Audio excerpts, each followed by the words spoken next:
was cut off from my family, I have to consciously tell myself, don't you let yourself slip back to that. My end goal is to build myself successfully professionally and have my kids grow up into happy, healthy adults. That's my goal. The negative thoughts come. They come. But you just have to shut them down, because once you open the door to that first negative thought, you're going all the way back down. So sometimes we have to tell our mind, be quiet. I don't need to be protected right now. Right.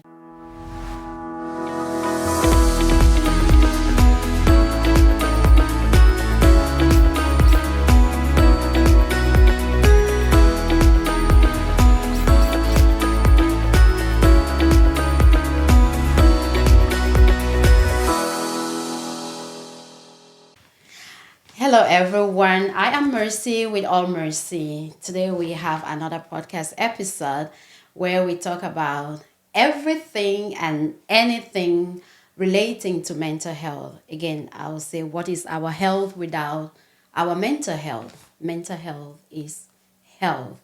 I have with me today an extraordinary guest, Lacey Ryan. I'm going to let her introduce herself. Welcome, Lacey. Hi, thank you for having me. I am so honored to have you. Thank you. I just want us to tell us your name and what you do. My name is Lacey. I currently am the director of nursing over a skilled rehab facility, 5 months away from my mental health nurse practitioner degree. Whoa, whoa. Congratulations. And moving forward, we are always going to start our podcast with a quote relating to the topic of the day, the discussion of the day. And these quotes are my personal quotes. I have one that I posted on Facebook on May 22nd, 2023. It says, something that happened to you may not be your fault. However, how you handle the process is your responsibility. I wasn't sure if this quote will fit so much more. So I actually have two quotes today. Another one was posted in, if I can remember, I have it here, April 28, 2003, still on Facebook. It says, your scars are beautiful. Cherish them. They taught you a lot. So these are my personal quotes, and I hope that they relate to our topic today. And what I also want us to talk today, it's something, March, we are celebrating Women's Month.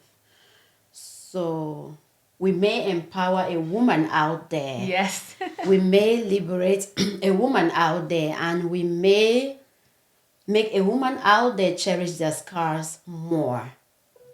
So, Lacey, why are you willing to share something personal today? I was told one time that if you sit in silence, nobody knows your struggle. And it's very important. We weren't meant to do life alone. And so even things that we're experiencing that we may be ashamed of or guilt-ridden with, if nobody knows, you can't get the help you need. Oh, that's deep. I'm having chills already. We are going to have fun today. So can you tell us about your journey in the healthcare industry and what inspired you to pursue a career focus on mental health? Sure. So I have laddered my way up through nursing. I started as an LVN, went into my RN. I worked at a local hospital, a local trauma hospital back home. I was a med-surg nurse. So you see a little bit of everything come on your floor. When the pavilion at this hospital was full, we would take the overflow. We would hold the patients there for a mental health concern until they were able to be seen by the psychiatrist. That's where I first got my taste of mental health and the stigma that surrounds somebody dealing with a mental health concern. And at the base of who I am as a person and a nurse, I pride myself on being an advocate. And so if I see a stigma and I feel like, the patient or the person is not getting the attention they need, I fight a little bit harder. So I got my master's degree in nursing administration and management, and now I've just continued on full force to get that mental health, kind of shine light on the stigma. Wow. You think the stigma is getting better? Yes and no. I think COVID shown a lot on mental health and the importance of it, but it is very easily forgotten how vital it is. As a nursing director, what are some of the specific challenges that you have faced in your career related to mental health, and how have you overcome them? Regarded to mental health directly, it goes right back to that stigma. If you have any mental health diagnosis on you, whether it's bipolar, schizoaffective, you're labeled as crazy. And throw some medicine at it and you'll be fixed. Or if medicine doesn't help you, you're unfixable. And I hate that term. I don't think it's anyone to be fixed. You know, blood pressure we monitor and maintain. Mental health is no different. So it's educating families, patients, caregivers, staff members in a kind but a firm manner.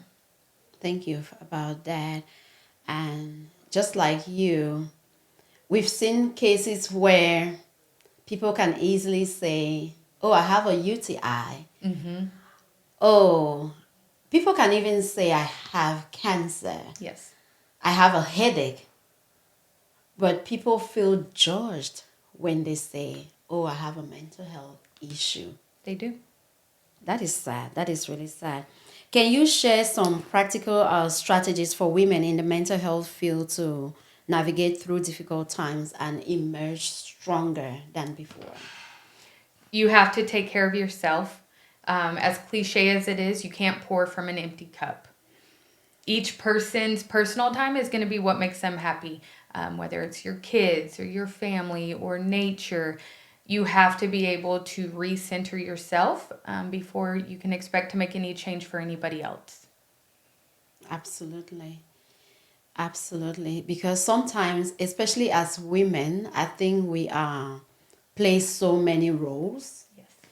You are a mother, you are a wife, you are a student full time, you work full time, you are a daughter, you are a friend, you are a sibling. Mm-hmm.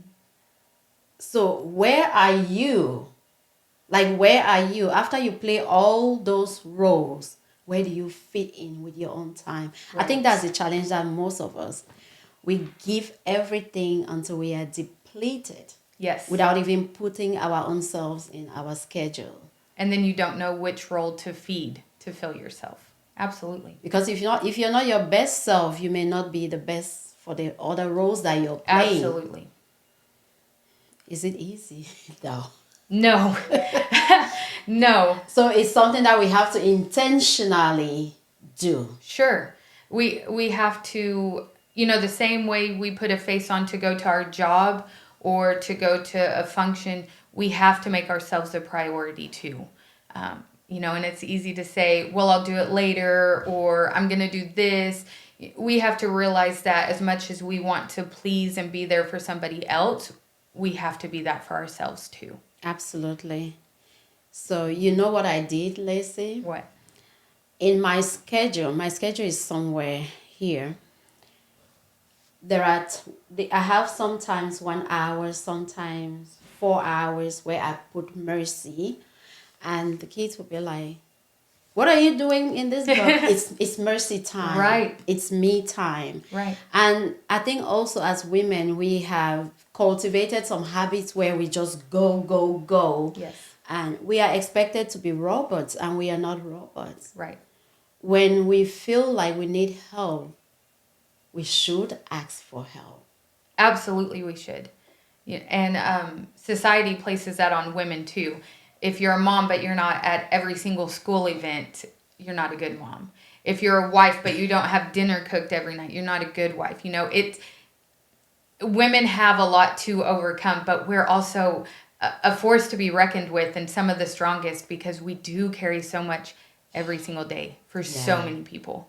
Yeah.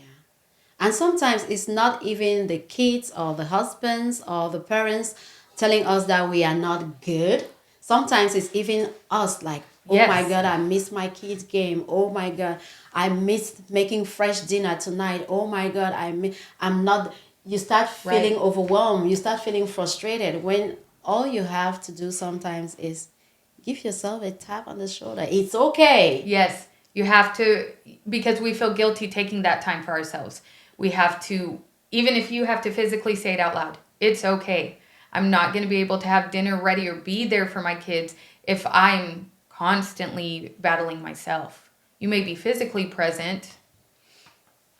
Yeah. Sometimes it's okay to go to bed with the dishes on the sink. Yes, it is. They'll be fine. They'll be waiting for you. Whew. We haven't talked about this before, Lacey, but I know that you had some domestic trauma. And how has the trauma you experienced impacted your ability to fulfill your roles as a mother, not just as a mother, but as a leader at work?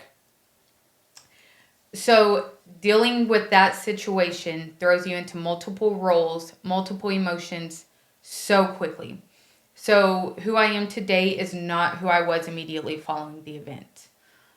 Immediately following the event, I was broken and I wasn't the mom that I wanted to be. I wasn't the leader I wanted to be. I wasn't the person, because you go into a dark place. And so you have to find your support. You have to have your sister who shows you unconditional love and reminds you this happened to you, it is not you. You have to have your kids that you see who you need to be when they look at you, right? You see them come to you for everything. My personal experience, my kids were involved. I threw myself into making sure they were healed, as many mothers would. I did not want this trauma that they experienced so young in life to define who they were. And I let go of myself completely. I made sure my kids were good, and that was the excuse every time. I was told, you need to go to therapy. I will when my kids are okay. And I want to encourage those who are going through something similar or something that they hold on to that they don't want anybody to know. If you're not at the step that you want to go seek professional help, you have to find your person. My person is my sister. My person is the one who could sit there and tell me, your kids are safe with me, you need to go get your nails done. And those little 20 minutes rebuilt me to where I could then come and say, we're going to heal together, right? We're going to be stronger together. When you have a home life that you feel is stable and productive and where you need it to be, that impacts your work life. So as a leader, when I was able to say, we're on the right path, we're moving forward at home, I can help somebody do that in my career. Lacey, you said something. It is what you went through. It is not you. And this is the mistake that most of us face, especially as women. You lead me to my quote, one of my quotes one time where I said, you may be walking in the rain and get wet. That is an experience. It doesn't mean you are the rain. Right. And I think that's what you have done. Absolutely. And you also said, most of the time we use the kids as excuses. Right. I have witnessed or heard about occasions where people are like, especially women still, I'm staying here. Not that men don't experience trauma, but we are celebrating Women's Month. Hey, so especially women too. Oh, I'm just doing this because of my kids. Oh, I'm doing this because of my kids. When they grow up, I can make another definite decision. But why don't we women stop because of the kids? We keep thinking that we are doing it because of them. We are taking the abuse. We are shielding them. Meanwhile, we are exposing them to the trauma as well. Stop the abuse, because let them be the reason why we stop it, not the reason why we are still in it. So I thank you for saying that and finding a space where you all heal together. Yes. And I to touch on that, I will say, so I went through it for about 2 years. But I was one of the women who said, my kids don't know. And they need to have 2 parents in the home. And my kids think it's happy all the time. your kids know so much more than you ever let on. And I will encourage, if you're making those excuses, one day it's going to spill over. And unfortunately, in mine, it spilled over. My kids were physically impacted by it. The excuses, it's just excuses, you know, and we're not shamed for it. I'm not shaming anyone because we make it make sense in our mind. But it's a humbling and the worst feeling I wouldn't wish on anybody to see it spill over to those you love the most. Because we are thinking that, oh, they don't hear us. Oh, they don't hear us fight. Oh, they don't hear us argue. Oh, they don't see us. But your kiddo can see you in 1 second and be like, Mommy, are you okay? Right. They know so much. They know so much and they feel so much. And the longer we stay in that, the more we promote that to go on for the next generation. So, like when I graduate, I want to work directly with kids who experience trauma of any sort, because I want to be that interjection in life that, again, says this happened to you, but it's not who you have to become. The longer we stay in denial that our kids don't know what's going on, the more and more our kids think this is how it's supposed to be. And so we're raising the next set of men that think it's okay to do it, or women. All women. Mm-hmm. Mm-hmm. And that it's okay to receive it. And you will be more exposed, just like I am now, of people who you tell your patients in the future, like, why are you still in it? Well, that's how I grew up. Right. That's what my mother was doing to my dad, or that's what my dad, and they think it's normal. So I think you'll be one of those tools that are ready, shaped and formed to break that generational cycle. Yes, and that's what we need more. What strategies or coping mechanisms, this is from the audience, what strategies or coping mechanisms have you used to balance the demands of being a full-time mother and working full-time while dealing with all this trauma? Because it doesn't just go away in one day. It does not. You have to remind yourself why you're doing it. What's your end goal? My end goal is to build myself successfully professionally and have my kids grow up into happy, healthy adults. That's my goal. So on my days where I'm extremely tired because I'm doing clinicals and I'm doing work and my son has a game and my daughter's potty training, you know, it's gonna be worth it. It's gonna be worth it. We're almost there. And another thing is, and I speak a lot to my family and my kids because that is my source of strength. It's individualized for every person, right? But that's what keeps me going. And so I refuse to let my kids see that a traumatizing event ruined all my potential, because I don't want them to our kids are going to experience a hardship in life in some form of another. Mm-hmm. Job loss, moving unexpectedly, you name it. We have to be able to teach them. Being treated badly or unfairly. Absolutely. Mm-hmm. And we see that through school. Mm-hmm. We have to be able to teach them to let it roll off your back, to let that fuel your fire for even more success. I tell my son all the time, I don't care what job you pick. If you want to be a janitor, be the happiest janitor. You know, if you want to be a doctor, be the best doctor. But just, there's so many things in place in life to let us stumble, and we just have to keep going. Amen. But I'll forever stick with the quote, we're not meant to do life alone. The way everything spiraled in my incident is that I was isolated. I was cut off from my family. By choice or? No. And those are the first red flags. And pay attention to those red flags, Those please. are the first red flags. Yes, because you isolate somebody, you're the only voice they hear. They hate all your friends. They complain about all your entourage. They complain about all your associations. Oh, where are you coming from? Oh, I was with Mercy. Oh, she's no good. You know that they isolate you gradually. Or you work late and you're lying. Mm-hmm. And you have to pay attention. one of my downfalls as a person is I'll give somebody every excuse in the book, but it's okay to acknowledge this is not healthy and this is not where I need to be.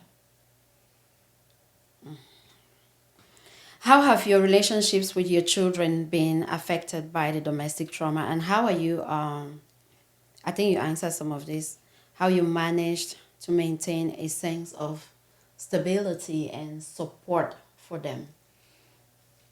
Because I've shown mom is not going anywhere, Amen. right? I showed them that you're not hurt to be loved, and then you have to identify that safe person outside of you, because we can't enable our kids to only feel safe with us. You have to have that safe person. So like I said, my sister is my one I trust with my kids, right? They know that their TT is going to protect them like their mama protected them. I also had to, because my son was old enough to speak when this happened, I had to give him that safe space to look me dead in the face and tell me that he was mad at me for staying and that he hated me. And you have to let them express those emotions, because if they can't express it with you or a professional therapist, they're gonna hold on to it and they're gonna bottle it up. But you have to acknowledge how they feel. You have to tell them that Were it's you okay. ever at a point where you just feel vulnerable and like, yes, mommy is hurting, but mommy is going to be strong? Because most of the time we just want to appear to our kids like, I'm perfect. Right. It's okay. And to see your kid looking at you like, I know you're hurting, but you cannot even acknowledge the fact that mommy is hurting, but I can still cuddle you and I can still be strong. This will pass. Were you at any point feeling like you can just be vulnerable? It took a while, because like you said, I did want them to think this happened, but it doesn't faze me and we're going to be fine. I started seeing some behaviors that I knew from my schooling were concerning. And so it was about a month after everything happened when my son had that conversation with me. And I had to realize, if I show him that you can't ever show emotion, how am I asking him to show emotion? Absolutely. So we have to, again, I don't think you have to be vulnerable with everybody, but you have to. I said isolation is what got me to the situation I was. I was isolating myself even further by not letting anybody help me. You have to have that person that you're safe with.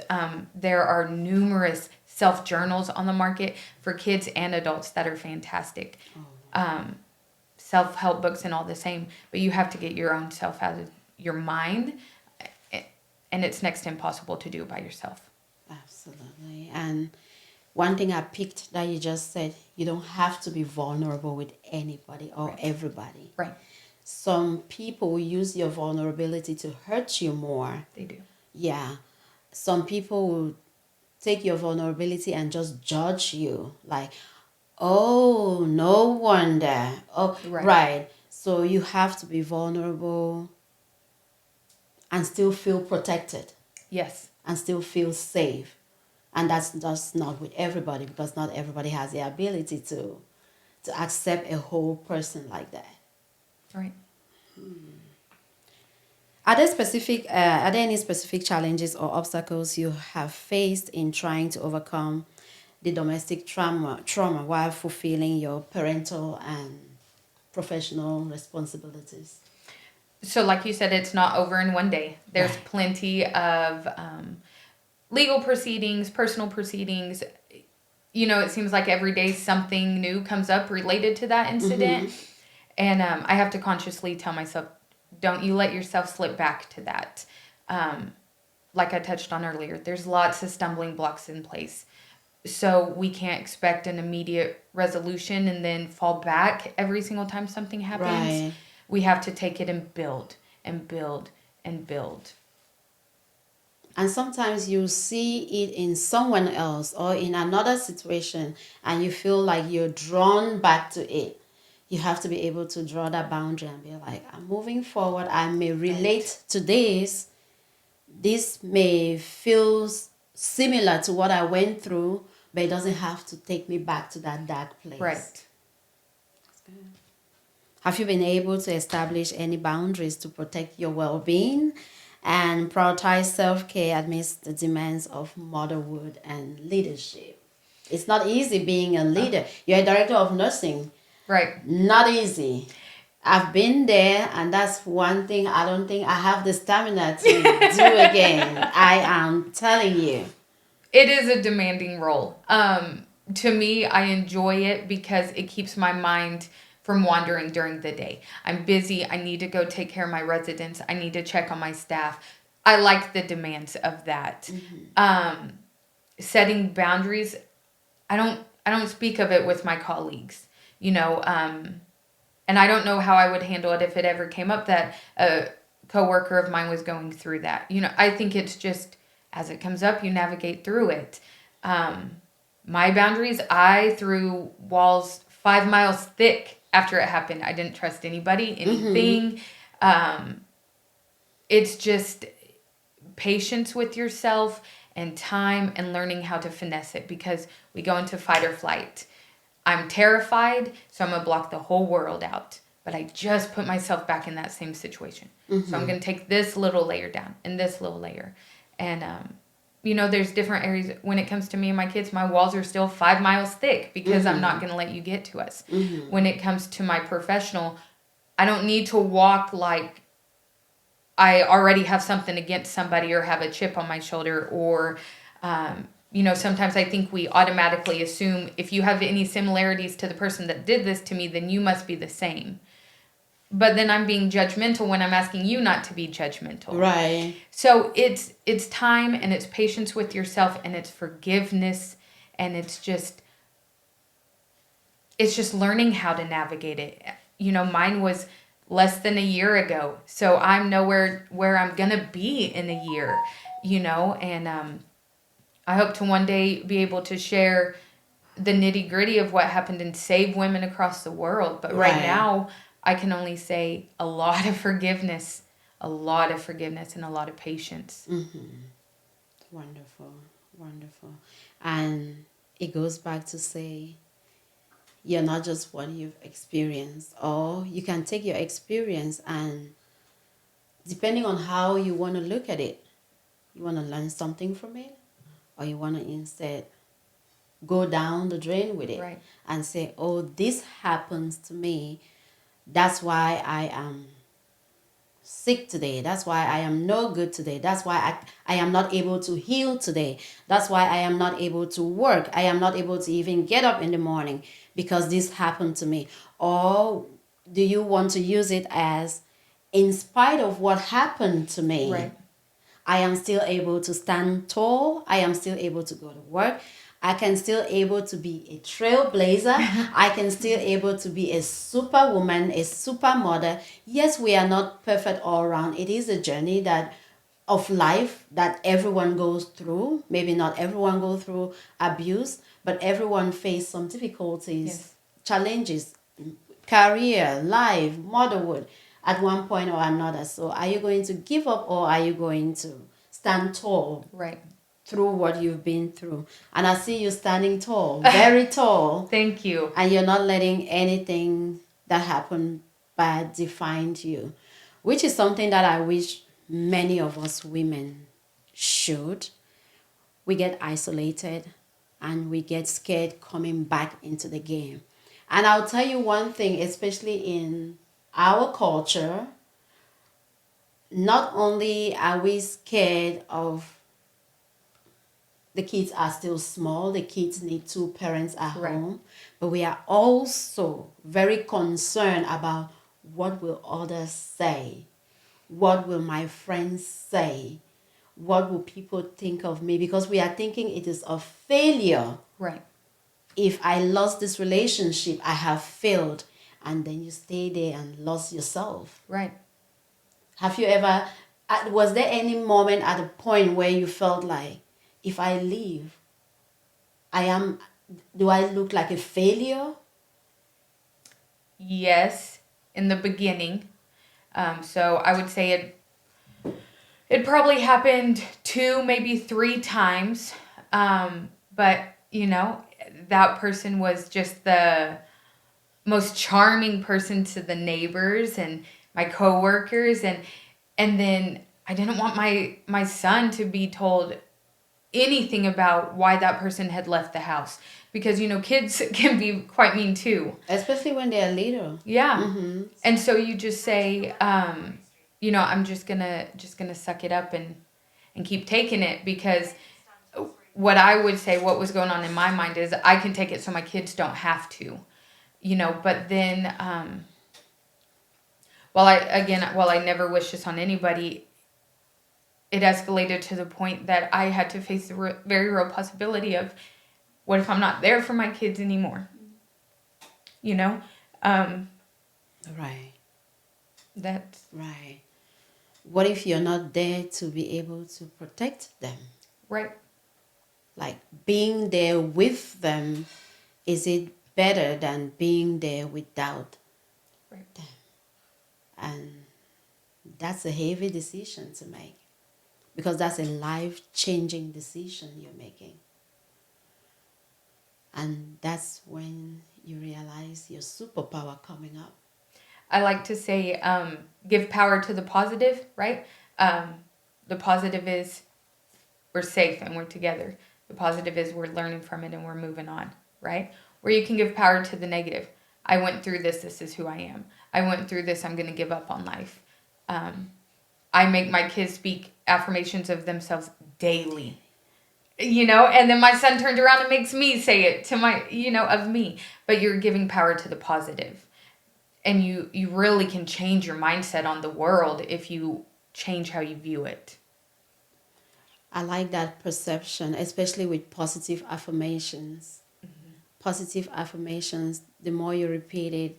And I'm happy that you're teaching your children at a young age to be positive about themselves. The more they repeat it, the more their brain can absorb that, Right. and the more they may gain that confidence that they need. Other than your sister, do you have other support systems that have seen you through? I have family that's far away. I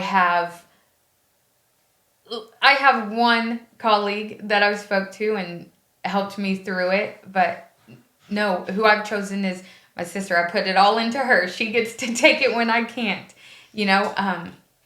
but she's that person that stepped up for me, Yes. and that's, everybody's going to have one person. It may not be who you think it is, but that one person is going to come in, and because you're going to have days where you're strong and your mind and the negative has gotten the best of you, and you have to be willing to let them help you. You have to be willing to let them carry that load when you can't carry that load. And then you have to go pick it back up again when you're strong and you can. Yeah. And there will be moments where you can't carry that load. Right. There will. And I want to say that you're very strong and you're very lucky to have your sister. I have seen so many patients, so many people who do not have that one person that they can trust. And it gets so hard that you're trying to shield the kid, then everything is so inside. It's still bubbling inside. It's still holding you inside. And you do not have one person that you can wholeheartedly say, this is it. This is me. Yeah. This is what I've been through. Today I feel like just laying down and don't even wake up. Maybe I'll wake up the next day. When you don't have that one support system, it really hurts. And that's why we encourage everybody, not just women, everybody, seek help. There is always help available. Seek counseling, seek therapy. Sometimes medications can help, sometimes therapy alone can help. But seek help. There is always that option. Once you start seeking help, and sometimes in therapies and even those groups, that's when you really realize you're not alone. Do not be defined by your situation. You are not alone. You are not alone. An audience question: what goals or aspirations do you have for yourself and your family as you work towards healing from everything while maintaining a fulfilling life? Because if someone see you, you don't look like trauma. Your name is not trauma. Right. If someone see you, You don't look like someone who has gone through anything. You don't look like someone who has children, who witnessed anything or who went through something. So how do you maintain this outside world without exposing yourself? You know how you see some people sometimes you're like, oh, she's so broken. For the first 5 minutes, you can already tell like something is going on. But that's not the case with you. I think you have intentionally done something with yourself. Like the audience is asking, what goals and aspirations do you have to be able to maintain a functional, fulfilling life? So I set short-term goals and long-term because I need to be able to achieve something pretty quickly to know I'm still on the right path. So I graduate in 5 months. That's my goal. My son making it successfully through the school year. That's my goal. My daughter potty training. That's my goal. That's short-term because we have to celebrate even the smallest successes. Yes. Long-term, I want my kids happy and loved. Because if you're happy and loved, whatever avenue you choose in life, you're going to be successful. Absolutely. Have you been able to advocate for yourself? Yes, it's still work in progress, but yes. And advocating for myself came through advocating for my kids.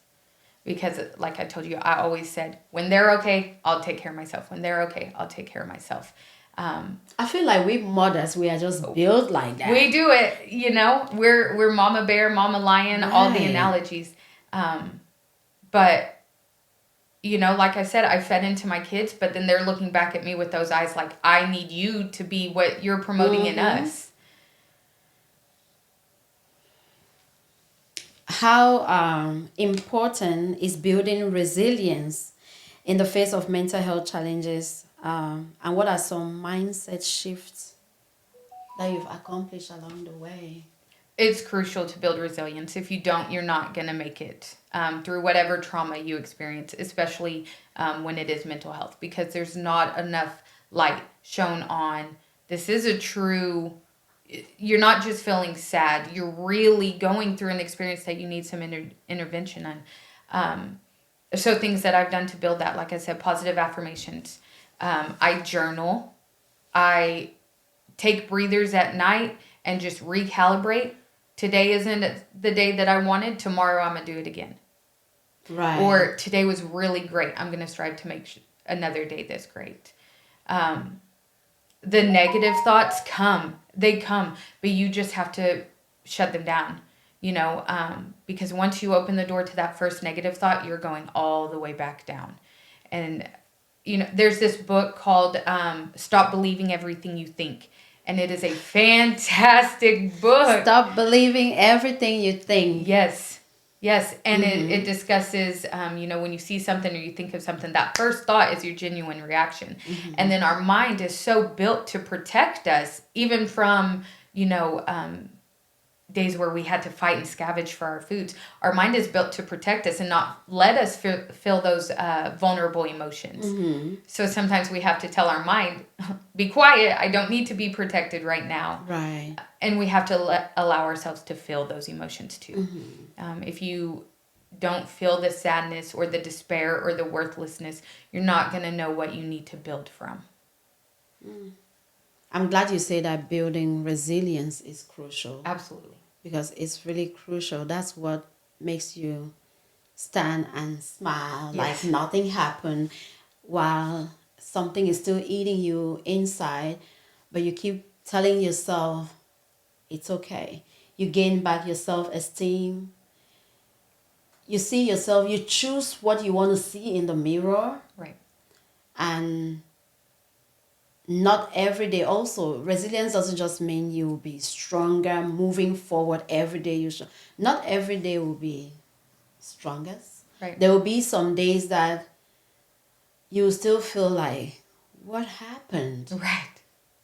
How did I get here? And you still have to embrace some of those emotions, like you say. We are all human. Yes. Feel them and then let it fade off, let it rock off, and you're still able to stand and say, okay, let me tie my hair and go to my Here we son's go. game. Yeah. Another day. So thank you so much for still standing. Thank you. Some people go through that and it takes many years. They're still not able to stand. And it's different for everybody. People have different chemistry. People have different mindsets. I think what you did is make a conscious decision to shift your mindset. Yes. That I am not going to stay here. I'm going to move past this because of my kids, because of me, Right. because of my parents, or just I need to be somebody that I wanted to be. Am I going to take this and grow from it? Right. Or am I going to take this and just break from it? So the audience say imposter syndrome is a common phenomenon among women in the mental health profession. Mm-hmm. What advice do you have for overcoming feelings of inadequacy and embracing one's accomplishments in mental health? You have to believe you're worthy of it and that you did do it. The imposter syndrome is us getting the best of ourselves. I didn't really do that. I'm not really that great. If you have to physically go look at your diploma or your annual and remind yourself. Yes, whatever you have to look at that's meaningful to you, you go look and you say, I did do that. I did experience all of this part. I am that strong, capable woman. And it goes right back into those affirmations. Pride. It's not pride. It's not pride. You know, because if you're building from imposter syndrome, you're building yourself. Mm-hmm. You know, if you walk down the hall at work and say, oh, I did this and this and this and this, and what have you done? Now you've got a pride issue. Mm-hmm. But, you know, I think 9 times out of 10, women just really need to remind themselves, no, you are that amazing. You are that capable. Yeah. I like what you say. Remind yourself. Find moments. Find episodes. Find those memories that you were so proud of yourself and let yourself know that you're still that person. Find those moments where your self-esteem was this, where you felt capable of doing something and gain strength, gain energy from that, and say, you're still that woman. Yes. You can still stand. I got this. Yes. And in your case, you were lucky to be able to do that, but also have a support system that can say, we got this. Right. I am with you. Right. That's good. You're currently in school and working as a full-time mental health leader. What are your long-term goals, or what do you foresee in your future success in the mental health field? So like I said, working with kids, I want to teach them how to be successful adults. And I'm a firm believer that I'm going to speak it into existence. So I keep saying, this is what I'm going to have. This is what I'm going to do. So I think the kids that you will work with, the future kids that you will work with, they will just be so blessed to have you, because you're not just giving them from theory, you're not just giving them from clinical, you're giving them from a personal standpoint of view. And what better way to teach children? Right. Any parting words for our listeners? Anything you want to tell them? Just that there is a bright light, and it's okay to take that step, even if it is terrifying. Sometimes the uncomfortable leads us to the best blessings in life. Yeah. And then... Yeah, I've noticed that too. Yeah. And once you feel ready, accept the help. You can say that again. You can say that again. And yeah, sometimes the uncomfortable is what will birth the change. Absolutely. And especially if you've gone through any kind of trauma, you don't want to act on feelings. Right. Because the feelings, most of the time, will always be that of pain. And fear. Hurt, Fear. That's a big one. Fear. Right. Because sometimes you go through trauma and you're not even sure of who you are anymore. Right. You lose yourself, but each emotion can have a positive and a negative connotation to it. So get to where the fear of going back keeps you moving forward, right? I'm terrified of letting myself become that person again. So I'll do anything I can to avoid it. We can take any negative in life and we can mold it to the positive we need. It just, it's a conscious effort. I'm willing to do this and it's going to hurt. And there's going to be days and times that I hate. But I know this is what I need because I do not want to stay this person I am today. Right. Sometimes, it's just normal when they say most of the time, no pain, no gain. Right. Yeah. Right. It can be uncomfortable, but you'll find your true self. If there is no change, sometimes the positivity in you doesn't come out. And I also want to use this opportunity to say resilience is key in anything that we go through. Yes. And even in our society today, resilience is key. And what I have learned from your story is don't give up on yourself. Especially when so many people's future are attached to the decisions that you make, especially little children. Yeah. Most of the time, their future will depend on some of the decisions that we adults we make. And it's not just for us, it's for them as well. Right. So do not give up on yourself. Be resilient. Push through. Ask for help. Yes. And be ready. You said it very importantly. Be ready to accept help. Yes.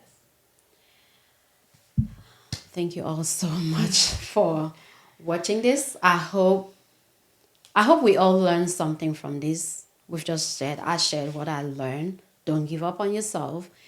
It's as simple as it may be said, but once you find yourself in a position of pain, of trauma, of regret, you may easily feel like you're worthless. Or you may easily blame yourself for somebody else's mistake. Please do not give up on yourself. Just like we have not given up on ourselves. Right. We are still standing resilient. We are still pushing through. As women, as career women, at no point in life should we give up on ourselves, especially when other people's future lay on some of the decisions that we will make. So let us as women not give up on ourselves. And mental health, pain, or anything is not something that we experience today, we talk today, and we end it today. It is a journey. Yes. Mental health is a journey. Let us take the wheels and ride well together. Thank you so much. Thank you.